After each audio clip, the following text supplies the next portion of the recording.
What's up, everyone? This is Super Marcel, and welcome for another episode of Godzilla History. Last time we had a look at the scientists' huge discovery of the huge island, Monster Island, where there's literally an island full of monsters. And in this episode, we're going to see what the humans did in response. Quite a cool way, really. But let's get started. By the way, before I start, I got to tell you that in the last episode, I actually forgot to tell you the reason why Godzilla took all those whales and stuff. And here's the reason why, right here, what you're looking at. Turns out that there was a little baby Godzilla on the island.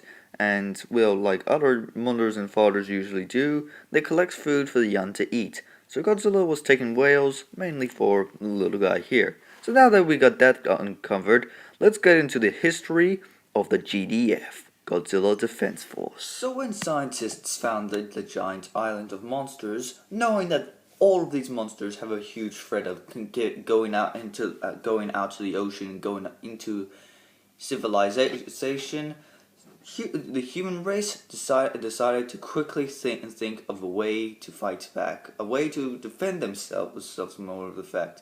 Scientists built these little motion trackers thing and put them in the water. So when they the motion tracker is specifically designed to detect movement of a creature like about 120 feet or so, like huge, bigger than whales. And once the monster does pass through it, a signal will be sent to the military, signifying that a monster will be coming towards civilization. And also, meanwhile, one scientist managed to successfully build a super powerful engine, big enough to build this really huge Godzilla-sized monster robot. And what did they do with it? They used those engines to create a couple of robots, and so a new team of the military called the GDF was formed, the Godzilla Defense Force. And all of these robots are the robots that the GDF has created. Jet Jaguar was the first to be created. Jet Jaguar is a giant, huge, humanized-like robot, which doesn't really have that much specific abilities. It knows karate, well, programmed for karate, and as well as have a special device inside it that allows it to shrink or grow depending on the monster it is fighting. Mogira is the second one created, having to have the most weapon out of the three. Mogira has a crap load of weapons. Plus, it is the only one of the robots the GDF has that is able to fly in space. Mogira is equipped with a lot of missiles, giant maser lasers, equipped inside its hands, and a drill on its nose thing. It is also equipped with jetpacks to fly around, and and it also is equipped with a little electricity sparky thing on its chest. And then finally there was Mechagodzilla, the last that was built and the most powerfulest of the mechas. Having to be built over the original Godzilla's skeleton, the GDF thought to create the ultimate weapon, they have to create it over the most powerfulest being. So Mechagodzilla is equipped with a lot of things. He's equipped with missiles on its back, a jetpack, some little laser guns on its arms.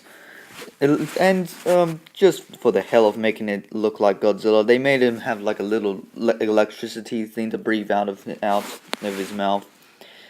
This Mechagodzilla is equipped with an electrifying sword, and finally his most devastating attack is the Sub-Zero. What's I gotta watch that movie again. I forgot what that weapon was called. But yeah, that weapon is a weapon inside its chest, which will open up and will send out a large ice ball thing that will freeze anything instantly, killing it instantly. For other monsters, this weapon was a devastating attack. After building the free mechs, the GDF did what they did best, defending the cities with their giant mechas, and they did a pretty good job. Fighting off as many monsters as possible. Hell, even managed to kill 2 or 3 of them. and eventually, after killing after Mogira has killed a 3rd monster, in which this case was Baragon, civilization demanded kaiju rights, which is just like the animals in the wildlife. Just because a lion kills a buffalo doesn't mean it's necessarily bad. So a new law was created.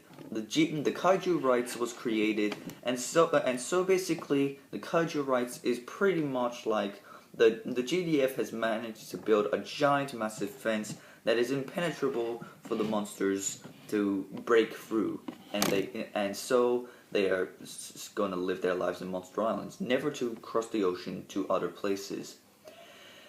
And if they do escape, giant mechs would